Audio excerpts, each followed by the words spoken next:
তো রুকো যারা, সবার করো। বৌমা, থালা বাসন মেজে সব কাজ করে দিয়েছি, কাল থেকে কিছু খাইনি, দুটো খেতে দাও না। আমার অসুস্থ ছেলেকে নিয়ে তোমার ছেলে হসপিটালে পড়ে আছে, চিন্তায় আমার পেটে ভাত যাচ্ছে না, আর তোমার তো খাই খাই আসে কোত্থেকে? এই বয়সে ছেলের ঘাড়ে বসে খেতে লজ্জা করে না? এখান থেকে দূর হয়ে যাও, ভিক্ষা করে খাও। 2-3 দিন পর না হয় একবার খেতে দিও, আমাকে তাড়িয়ে দিও না মা। অন্য গ্রামে গিয়ে ভিক্ষা করে খাও, যাও। নিয়তির কি খেলা, আপন যে পর হলো। কি হলো, ছেলে কেমন আছে? আর বলো না, ছেলে শুধু ঠাকুমা ঠাকুমা করছে। ডাক্তার বলেছে কোনো ওষুধে আর কাজ হবে না, একমাত্র ঠাকুমাকে পেলেই সুস্থ হয়ে যাবে। ও মা গো, আমার ছেলের কি আরে কি হলো চিত্রা?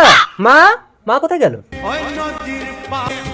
মা মা দাদা, বেচারা বুড়ি না খেতে পেয়ে মারা গেছে।